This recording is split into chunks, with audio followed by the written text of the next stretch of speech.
अस्सलामुअलैकुम प्यारे नाज़रीन, उम्मीद करती हूँ कि आप सब खैरियत से होंगे। आज हम बात करेंगे हज़रत मूसा अलैहिस्सलाम के मौजिज़ात के बारे में कि अल्लाह ताला ने हज़रत मूसा अलैहिस्सलाम को कौन कौन से मौजिज़ात से नवाजा। जैसा कि हम अपनी पहली वीडियोस में ये बात कर चुके हैं कि फ़िरौन बहुत ही ज्यादा मगरूर बादशाह था और वो किसी सूरत आप पर ईमान ना लाया। यही वजह थी कि अल्लाह ताला ने हमेशा से मुख्तलिफ अदवार में मुख्तलिफ कौमों की इस्लाह के लिए मुख्तलिफ अंबिया और रसूल उनकी तरफ भेजे ताकि उनकी इस्लाह हो सके और वो अल्लाह ताला पर ईमान ले आए और आपके भेजे गए पैगंबर और रसूलों पर भी। हजरत मूसा अलैहिस्सलाम को भी फिरौन की तरफ भेजा गया। हजरत मूसा अलैहिस्सलाम ने जब अल्लाह ताला के हुक्म से जादूगरों के साथ मुकाबला किया तो वो ये सब देखकर आप पर ईमान ले आए और अल्लाह ताला पर। जब जादूगरों के ईमान लाने का ये वाकया पेश आया तो फिरौन बहुत ज्यादा गुस्से में आ गया और उसने ये फैसला किया कि वो इन्हें बेदर्दी से शहीद कर देगा। फिर उसने बिल्कुल ऐसा ही किया। जादूगरों के ईमान लाते ही उन्हें बेदर्दी से शहीद कर दिया गया। लेकिन इसके बाद भी फिरौन की सरकशी और बदआमालियां जारी रही। मुफस्सिरीन के मुताबिक इस वाक़े के बाद हजरत मूसा अलैहिस्सलाम मजीद 20 बरस तक मिस्र में ही मुकीम पजीर रहे और लोगों को तौहीद की दावत देते रहे। इस अरसे में अल्लाह अज़्ज़वजल ने हजरत मूसा अलैहिस्सलाम को 9 मौजिज़ात अता फरमाए ताकि फिरौन और इसकी कौम को राह रास्त पर लाया जा सके। कुरान पाक में इरशाद है, और हमने मूसा अलैहिस्सलाम को 9 मौजिज़ात अता फरमाए। सूरह हजरत अब्दुल्ला बिन अब्बास ने ये 9 मौजिज़ात इस तरह शुमार फरमाए हैं। नंबर 1, असाए मूसा जो अज़दहा बन जाता था।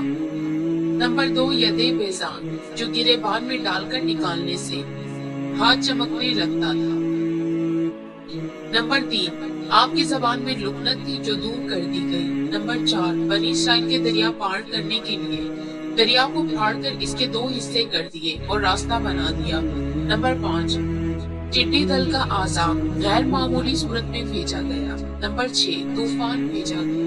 नंबर 7, बदन के कपड़ों में बेहद जुएं पैदा कर दी गई जिनसे बचने का कोई रास्ता ना रहा। नंबर 8, मेंढकों का आज़ाब मुसल्लत किया गया कि हर खाने पीने की चीज में मेंढक आ जाते थे। नंबर 9, खून का आज़ाब भेजा गया कि हर बर्तन और खाने पीने में खून मिल जाता था। ये सब हजरत मूसा अलैहिस्सलाम के खुले मौजिज़े थे। होना तो ये चाहिए था कि इन मौजिज़ात को देखकर कौम फिरौन राह रास्त पर आ जाती, लेकिन वो फिर भी तकब्बुर और शिर्क में मुब्तला रही।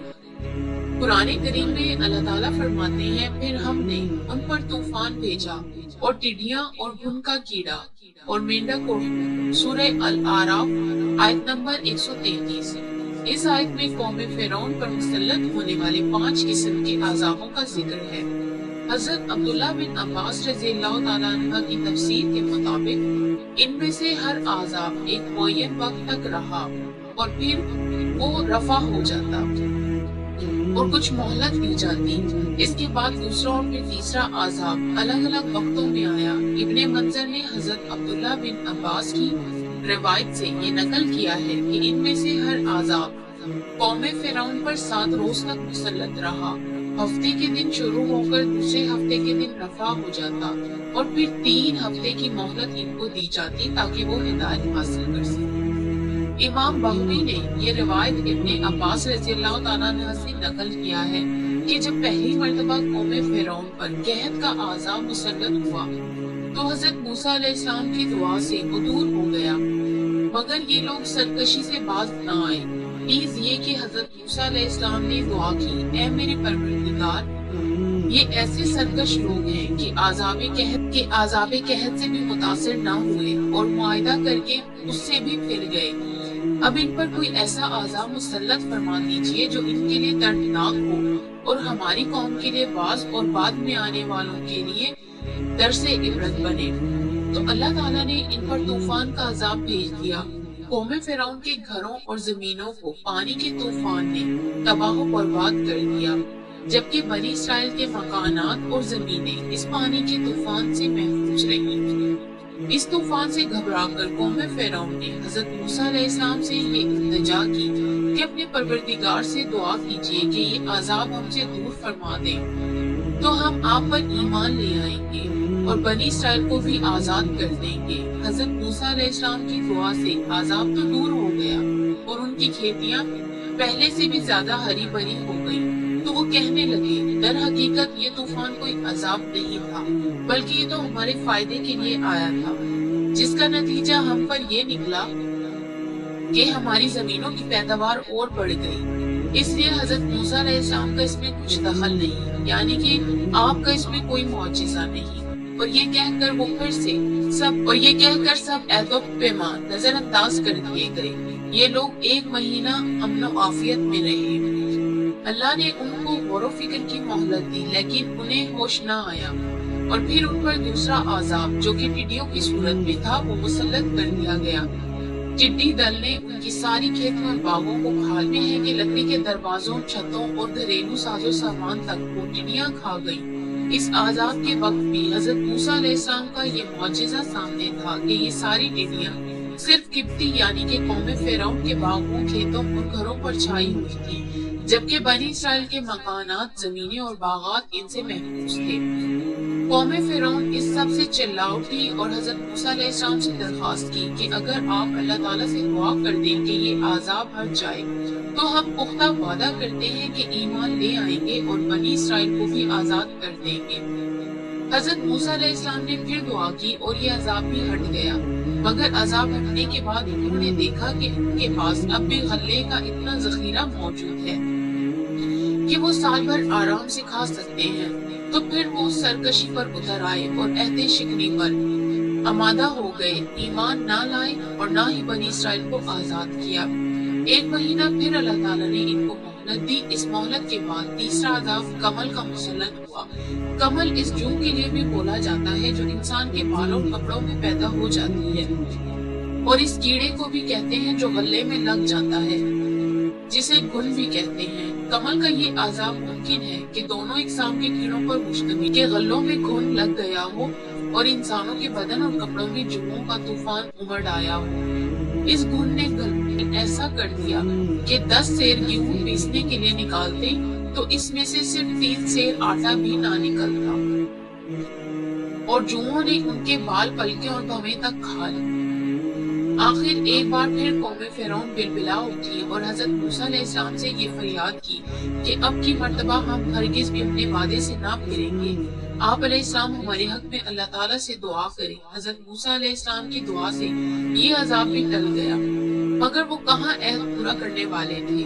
پھر عافیت ملتے ہی سب کچھ بھول گئے اور منکر ہو گئے۔ پھر بھی ان کو 1 ماہ کی مہلت دی گئی، مگر اس مہلت سے بھی کوئی فائدہ نہیں اٹھایا، تو ان پر چوتھا عذاب مینڈکوں کا مسلط کر دیا گیا، اور ان کے گھروں میں اس کثرت سے مینڈک پیدا ہو گئے کہ وہ جہاں بیٹھتے مینڈکوں کا ڈھیر لگ جاتا، سوتے لیٹتے تو سارا بدن ان سے دب جاتا، کروٹ لینا ناممکن ہو جاتا۔ پکتی ہوئی ہنڈیا میں، رکھے ہوئے کھانے میں، آٹے میں اور ہر چیز میں مینڈک بھر جاتے۔ اس عذاب سے عاجز آ کر سب رونے لگے اور پہلے سے پختہ وعدوں کے ساتھ یہ معاہدہ کیا کہ ہم حضرت موسیٰ علیہ السلام سے یہ وعدہ کرتے ہیں کہ اب کی بار ہم اپنے عہد سے نہ پھریں گے۔ تو وہ اللہ تعالیٰ سے ہمارے لیے دعا کریں کہ یہ عذاب ہم پر سے رفع ہو جائے۔ اس عذاب سے نجات پا کر یہ پھر اپنی ہٹ دھرمی پر جم گئے اور کہنے لگے کہ اب تو ہمیں اور بھی یقین ہو گیا کہ حضرت موسیٰ علیہ السلام بہت بڑے جادوگر ہیں اور یہ سب ان کے جادو کے کرشمے ہیں۔ یہ رسول نہیں، نہ ہی نبی، یہ کچھ بھی نہیں ہے۔ اللہ تعالیٰ نے پھر 1 ماہ کی مہلت ان کو عطا فرمائی، مگر اس مہلت سے بھی وہ فائدہ نہ اٹھا سکے، تو 5واں عذاب ان پر خون کا مسلط کر دیا گیا اور ان کے ہر کھانے پینے کی چیز خون بن جاتی۔ کنویں سے، حوض سے، جہاں سے بھی وہ پانی نکالتے وہ خون بن جاتا، کھانے پکانے کے لیے رکھتے تو وہ خون بن جاتا۔ ان سب عذابوں میں حضرت موسیٰ علیہ السلام کا یہ معجزہ مسلسل تھا کہ ہر عذاب سے بنی اسرائیل بالکل معمون و محفوظ تھے۔ خون کے عذاب کے وقت قوم فرعون کے لوگوں نے بنی اسرائیل کے گھروں سے پانی مانگا، جب وہ ان کے ہاتھ میں گیا تو وہ خون بن گیا۔ ایک ہی دسترخوان پر بیٹھ کر قبطی اور اسرائیلی کھانا کھاتے تو جو لقمہ اسرائیلی اٹھاتے वो अपनी असली हालत में होता और जो लुकमा या पानी का घूंट किप्ती के मुंह में जाता तो वो खून बन जाता। ये अजाब भी 7 रोज तक रहा। बिल आखिर फिर वादे किए, दुआ की गई और अजाब फिर हट गया, मगर ये लोग अपनी गुमराही पर कायम रहे। इसी को कुरान करीम ने फरमाया, इन लोगों ने तकब्बुर से काम लिया और ये लोग बड़े आदी मुजरिम थे।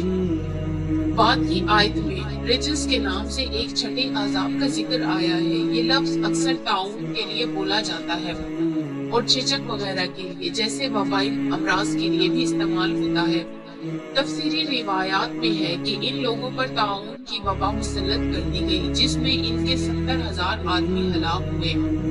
उन लोगों ने फिर फरियाद की और दुआ करने पर यह अजाब भी इनसे हटा लिया गया और फिर बदस्तूर इन लोगों ने अहद शिकनी की। इतनी मुसलसल आजमाइशों और मुद्दतों के बाद जब इनसे कोई एहसास पैदा ना हुआ तो आखिरी अजाब आ गया कि सब के सब अपने मकान, जमीनें, सामान छोड़कर हजरत मूसा अलैहिस्सलाम के ताक़ुब में निकले और बहीरा अहमर का लुकमा बन गए। अगर आपको हमारी आज की ये वीडियो अच्छी लगी हो तो काइंडली हमारे चैनल को सब्सक्राइब कर दें और बेल आइकन को प्रेस करना हरगिज ना भूलिए।